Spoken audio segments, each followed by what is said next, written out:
Hello friends, അകലെ latest review.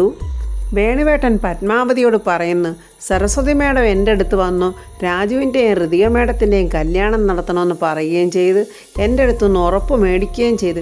വളരെ സന്തോഷം വേണുവേട്ട. രാജുവിനെ കല്യാണം കഴിക്കുന്ന എൻ്റെ മോൾ ഭാഗ്യവതിയായിരിക്കും. വർമ്മ സാറിനും ഈ കല്യാണത്തിൽ വലിയ താല്പര്യമാണ് മേഡം. വേണുവേട്ടൻ പറയുക, അവരുടെയൊക്കെ താല്പര്യം മാത്രം പോരല്ലോ, ഋതിക മേഡത്തെ പ്രസവിച്ച അമ്മയുടെ ആഗ്രഹം കൂടെ അറിയണ്ടേ? അതല്ലേ എല്ലാത്തിനേക്കാളും പ്രാധാന്യം. എങ്കിൽ വേണുവേട്ടൻ ഇങ്ങോട്ടൊന്ന് വന്നേ എന്നും പറഞ്ഞ് പത്മാവതി വേണുവേട്ടനെയും വിളിച്ചുകൊണ്ട് ഒരു നിലവിളക്കിൻ്റെ അടുത്ത് വന്ന് നിൽക്കുവാണ്. എന്നിട്ട് പറയുന്നു, വിളക്കും വെളിച്ചവും ദൈവമാണ്. ഈ ദൈവത്തെ സാക്ഷി നിർത്തി ഞാൻ പറയുന്നു, രാജുവും ഋതുമോളും തമ്മിലുള്ള കല്യാണം നടക്കണം. ഇത് ഋതുമോളെ പ്രസവിച്ച അവളുടെ അമ്മയുടെ വാക്കാണ്. സന്തോഷമായി മേഡം, വളരെ സന്തോഷമായി എന്നിങ്ങനെ വേണുവേട്ടൻ സന്തോഷത്തോടെ തന്നെയാണ് പറയുന്നത്.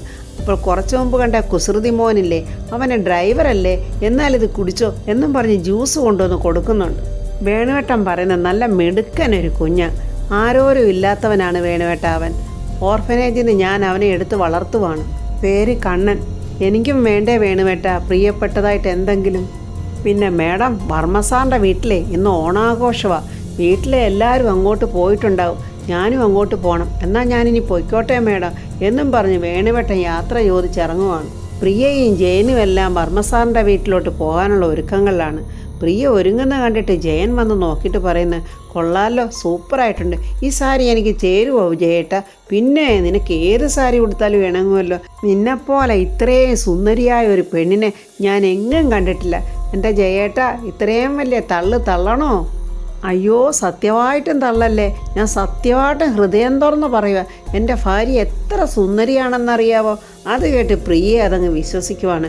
നമ്മുടെ എത്ര മനോഹരമായ ജീവിതമാണ് ജയേട്ട. പക്ഷെ അതിനിടയ്ക്ക് നിങ്ങളുടെ ഈ തള്ള വന്നില്ലായിരുന്നെങ്കിൽ. ജയേട്ടന് ഉറക്കഗുളി ഏതാണ്ട് കൊടുക്കാമെന്ന് പറഞ്ഞിട്ട് എന്തായി?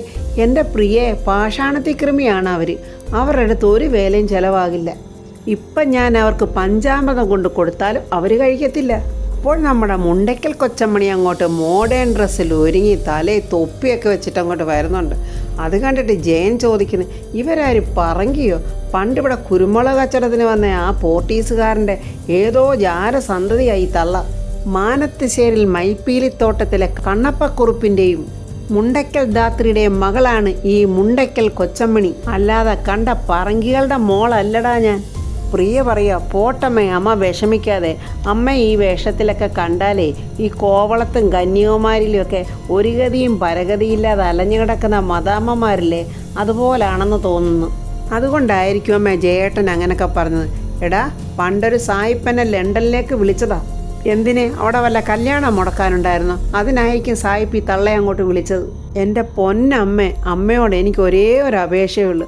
ആ മന്ത്രിയുടെ വീട്ടിൽ അന്തസ്സോ അഭിമാനമുള്ള കുറേ ആൾക്കാർ വരും. അവരുടെ മുന്നിലിട്ട് അമ്മ എന്നെ ദൈവത്തെ ഓർത്ത് നാറ്റിക്കല്ലേ. ഞാൻ ഏത് ലെവലാണെന്ന് ആ മന്ത്രിയുടെ വീട്ടിൽ വെച്ച് നിങ്ങൾക്ക് മനസ്സിലാവുകടാ. രാജു അവൻ്റെ ബുള്ളറ്റ് അങ്ങനെ വാതൊക്കെ ഒന്ന് തുടച്ചുകൊണ്ട് നിൽക്കുവാണ്. അപ്പോഴാണ് പ്രിയയും ജയനും മുണ്ടയ്ക്കലമ്മയും കൂടെ അങ്ങോട്ട് ചെല്ലുന്നത്. ആഹാ, നിങ്ങളൊക്കെ റെഡിയായോ? എങ്കിൽ നമുക്ക് അങ്ങോട്ട് പോയാലോ? മുണ്ടയ്ക്കലമ്മണി രാജുവിനെ അങ്ങ് വല്ലാതെ സ്നേഹിക്കുന്നു. പൊന്നുമോനെ, കുട്ട എന്നൊക്കെ വിളിച്ച് സംസാരിക്കുമ്പോൾ രാജു ചോദിക്കുന്നു, എന്താ അളിയൻ്റെ അമ്മ? എൻ്റെ പൊന്നുമോനെ, ദൈവത്തെ ഓർത്ത് അവരുടെയൊക്കെ മുന്നിൽ വെച്ച് അളിയൻ്റെ അമ്മയെന്ന് എന്നെ വിളിക്കല്ലേ. ഈ വശപ്പെസക് പിടിച്ചവൻ്റെ അമ്മയാകാൻ എനിക്ക് തീരെ താല്പര്യമില്ല. രാധമ്മ ഒരുങ്ങാതെ നിൽക്കുന്നത് കണ്ടോട്ട് രാജു ചോദിക്കുന്നു, അയ്യോ അമ്മ ഇതുവരെ ഒരുങ്ങിയില്ലേ? ഞാൻ ഒരുങ്ങുന്നതിന് ഒരു 5 മിനിറ്റ് മതി മോനെ, നിങ്ങളൊക്കെ അങ്ങോട്ട് പൊയ്ക്കോ, ഞാനങ്ങ് വന്നോളാം. അയ്യോ അമ്മ വരാതിരിക്കുമോ? ഇല്ല മോനെ, ഞാനൊരു ഓട്ടോയിലങ്ങ് വന്നോളാം. എന്നാൽ നമുക്ക് പോകാം എന്ന് പറയുമ്പോൾ കൊച്ചമ്മണി പറയുന്ന രാജുവിനോട്, ഞാൻ ബൈക്കിൽ യാത്ര ചെയ്തിട്ട് ഒത്തിരി നാളായി, എന്നും കൂടെ ബൈക്കിൽ കൊണ്ടുപോകും മോനെ. അങ്ങനെ രാജുവിൻ്റെ പുറകിനിരുന്നാണ് കൊച്ചമ്മണി വരുന്നത്. അങ്ങനെ വർമ്മസാറിൻ്റെ വീട്ടിൽ പൂക്കളം ഇടാനുള്ള തയ്യാറെടുപ്പാണെന്ന് തോന്നുന്നു. ഋതികയും അപ്പുവും യാമിനിയെല്ലാം പൂക്കളൊക്കെ എതിർത്തിങ്ങനെ വെക്കുവാണ്. യാമിനി പറയുന്നു, കുട്ടികളായ നിങ്ങളുടെ സന്തോഷത്തിന് വേണ്ടി മാത്രമാണ് അമ്മാമ്മ ഈ ഓണപ്പരിപാടിയൊക്കെ ഒരുക്കിയത്. അതൊക്കെ നിങ്ങൾ മാക്സിമം അങ്ങോട്ട് എൻജോയ് ചെയ്തോണം.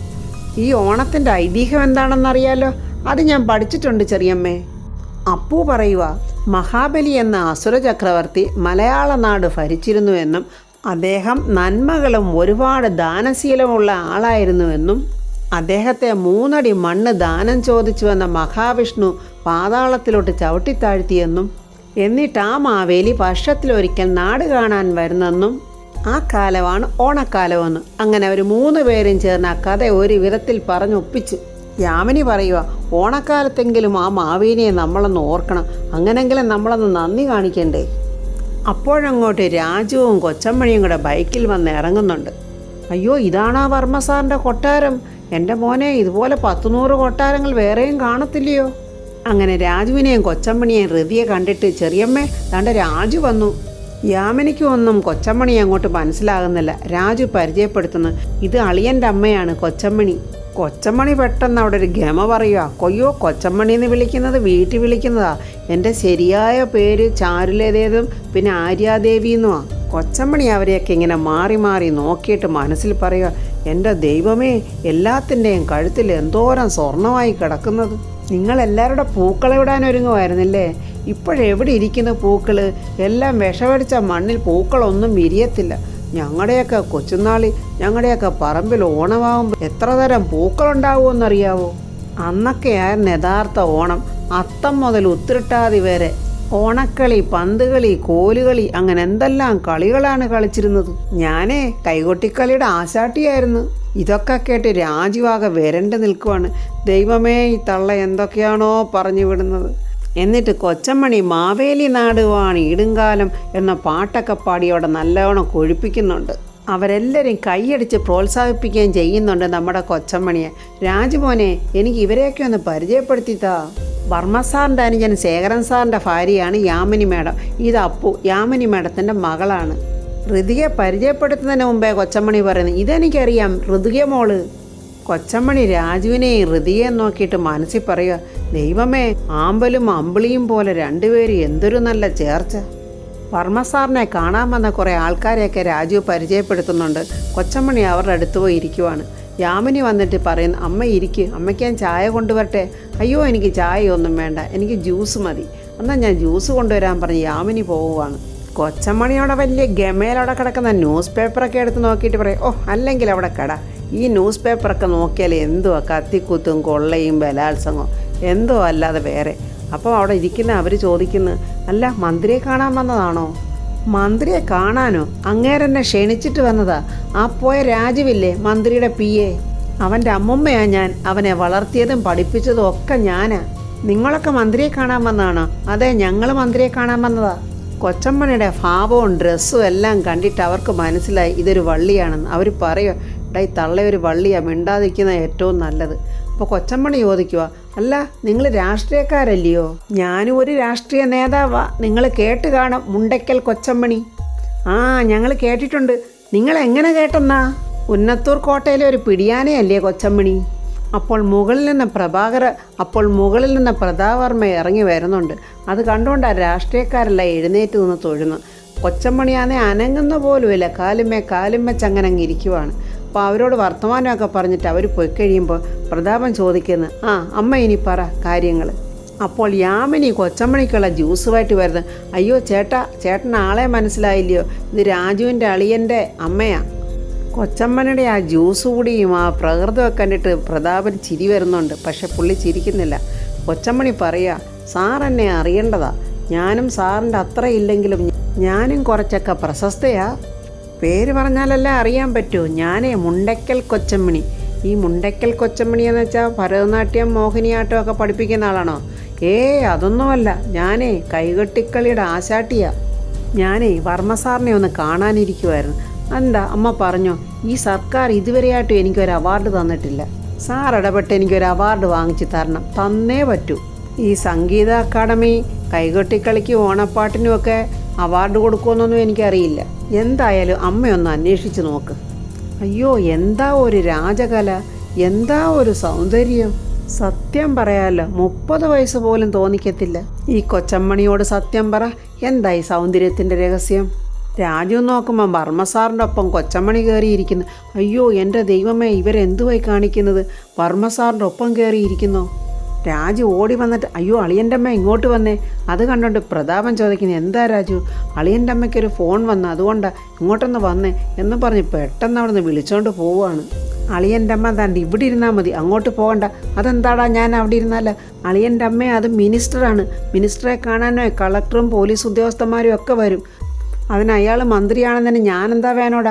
അയ്യോ അളിയൻ്റെ അമ്മ ഇവിടെ ഇരുന്നേ എന്നും പറഞ്ഞ് രാജു വല്ല ചാതിലും കൊച്ചമ്മണി അവിടെ ഇരുത്തുവാണ്. അപ്പോഴതുവഴി അംബികയും മോനും കൂടെ വരുന്നുണ്ട്. അവർ കണ്ടിട്ടൊരു കളിയാക്കി ചിരിയൊക്കെ ചിരിക്കുന്നുണ്ട്. അംബിക പറയുന്നത്, ദോണ്ട്രാമോനെ ഒരു അവതാരം. ഇതെന്തോ അമ്മേ, ഫാൻസി ഡ്രസ്സോ? ഫാൻസി ഡ്രസ്സും ഒന്നും അല്ലടാ ദീപക്കെ, നമ്പർ 1 കൺട്രി അത്. ആ രാജുവിൻ്റെ അളിയനില്ലേ ജയൻ, അവൻ്റെ അമ്മയാ അത്. ഓണാഘോഷത്തിൻ്റെ ഗസ്റ്റാ. നമുക്കൊന്ന് മുട്ടി നോക്കാം, വാ മോനെ. അംബികയെ കണ്ടതും കൊച്ചമ്മണി എഴുന്നേറ്റ് നമസ്കാരം പറയുന്നു. അംബികയും തിരിച്ച് നമസ്കാരം പറയുന്നു. അംബിക ചോദിക്കുന്ന വല്ലതും കഴിച്ചോ? അയ്യോ കഴിച്ചില്ല, ഇനി വേണം കഴിക്കാൻ. ദീപക്കിനെ കണ്ടുകൊണ്ട് കൊച്ചമ്മണി പറയുന്നത്, ഇവനേതാ? ഇവനെ ഞാൻ എവിടെയോ കണ്ടിട്ടുണ്ടല്ലോ. ഇവനെന്ന് വിളിച്ചത് ദീപക്കിനെ തീരെ ഇഷ്ടമായില്ല. ദാണ്ടേ ഇവനെന്ന് വിളിച്ചാലുണ്ടല്ലോ അടിച്ച് ഞാൻ പല്ലു കൊഴിക്കും കേട്ടോ. ദീപക്കെ വേണ്ടാ മോനെ എന്ന് അംബിക വിലക്കുന്നുണ്ട്. അല്ല എന്താടാ നിന്റെ പേര്? കൊച്ചമ്മണി വീണ്ടും ചോദിക്കുക.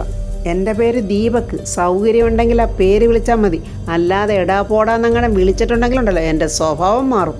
ഇവൻ എന്തൊരു സാധനമാ, മോരടൻ മൂശാട്ട. ഇവൻ്റെ തന്തയും തള്ളയാരാ? ഞാനാ ഇവൻ്റെ അമ്മ എന്നിങ്ങനെ അംബിക പറയുവാണ്. അയ്യോ സോറി മാഡം, ഇവനെ മാഡത്തിൻ്റെ ഒരു ചായയില്ല, അപ്പൻ്റെ ചായയായിരിക്കും. ഇവൻ്റെ അപ്പൻ്റെ പേരെന്തുവാ? അംബിക ഒന്നും മിണ്ടാതെ നിൽക്കുന്നത് കണ്ടുകൊണ്ട് ചോദിക്കുക കൊച്ചമ്മണി, അയാൾ ജീവിച്ചിരിക്കുന്നോ അതോ തട്ടിപ്പോയോ? കൊച്ചമ്മണിയെ കളിയാക്കാൻ വന്ന അമ്മയ്ക്കും മോനും കൊച്ചമ്മണി ശരിക്ക് കൊടുക്കുവാണിട്ട്. അംബികയുടെ തനി ഗുണമെടുക്കാൻ തുടങ്ങി. താണ്ട കിളവി, മര്യാദയ്ക്ക് നിന്നാൽ ഈ ഓണത്തിന് ഞാൻ പങ്കെടുപ്പിക്കും, അല്ലെങ്കിൽ ഇപ്പം തന്നെ ഞാൻ അടിച്ച് പുറത്തിറക്കും. അങ്ങനെ പുലിയെപ്പോലെ വന്ന അമ്മയും മകനും എലിയെപ്പോലെ ചമ്മി വിളറി അങ്ങ് പോയി. രാജുവും മൃതികയും അപ്പും എല്ലാം കൂടെ പൂക്കളം ഇടുവാണ്. അപ്പോഴങ്ങോട്ട് 2 ഓട്ടോറിക്ഷ വരുന്നുണ്ട്. ഒരു ഓട്ടോറിക്ഷയിൽ പ്രിയയും ജയനും രാധമ്മയും, പിന്നെ അടുത്ത ഓട്ടോറിക്ഷയിൽ രുക്മിണിയും രമ്യയും കൂടാണ് വരുന്നത്. ദാണ്ടരാജു എല്ലാവരും വരുന്നുണ്ടല്ലോ എന്നിങ്ങനെ ഋതിക സന്തോഷത്തോടെ പറയുന്നുണ്ട്. രാധമ്മയെന്ന് വിളിച്ചുകൊണ്ട് ഓടിച്ചെന്ന് ഋതിക രാധമ്മയെ പിടിക്കുന്നുണ്ട്. രാധമ്മ ഒന്നും മിണ്ടാതെ ഇങ്ങനെ കുനിഞ്ഞു നിൽക്കുവാണ്. രുക്മിണി പറയുന്നത്, ഞാൻ വരില്ലെന്ന് അംബികയോട് പറഞ്ഞതാ, പിന്നെ വർമ്മ സാറ് വിളിച്ചതാണല്ലോ എന്ന് ഓർത്തിട്ട് വന്നതാ.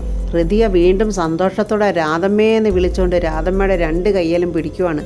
രാധമ്മ പതുക്കെ ഋതികയുടെ കയ്യിൽ നിന്ന് അവരുടെ കൈ അങ്ങ് വിടുവിക്കുവാണ്. അത് കണ്ട് ഋതികയ്ക്ക് അങ്ങ് ഭയങ്കര സങ്കടം വരുന്നുണ്ട്. ഇത് രാജുവും കാണുന്നുണ്ട്. അത് കണ്ടുകൊണ്ട് രമ്യയും രുക്മിണിയും ജയനും പ്രിയയൊക്കെ അങ്ങ് സന്തോഷിക്കുവാണ്. പാവം ഋതികയുടെ മുഖം വാടിയത് കണ്ട് അപ്പു അങ്ങ് സങ്കടപ്പെടുന്നുണ്ട്. അപ്പോൾ ഫ്രണ്ട്സ്, രാധമ്മ എത്രയൊക്കെ രമ്യയെ വിളിച്ച് അഭിനയിച്ച് കാണിച്ചാലും രാധമ്മയുടെ ഉള്ളിൻ്റെ ഉള്ളിൽ ഋതിയോട് സ്നേഹമുണ്ട്. ഇതിനകം വെച്ച് വേണുവേട്ടനോടെ വരും. നമ്മുടെ സരസ്വതി തമ്പുരാട്ടിയും വേണുവും എല്ലാം ചേർന്ന് ഋതികയുടെയും രാജുവിൻ്റെയും കല്യാണത്തെക്കുറിച്ച് സംസാരിക്കുകയും ചെയ്യും. ഇതെല്ലാം കേട്ട് കുറ്റബോധത്തോടെ രാധമ്മ എല്ലാ സത്യയോടെ തുറന്നു പറയുകയും ചെയ്യുമെന്നുള്ള റിവ്യൂവുമായി നമുക്ക് നാളെ കാണാം. എൻ്റെ ഈ റിവ്യൂ ഇഷ്ടപ്പെട്ടാൽ ലൈക്കും കമൻസും, സബ്സ്ക്രൈബ് ചെയ്യാത്തവർ സബ്സ്ക്രൈബ് ചെയ്യണേ.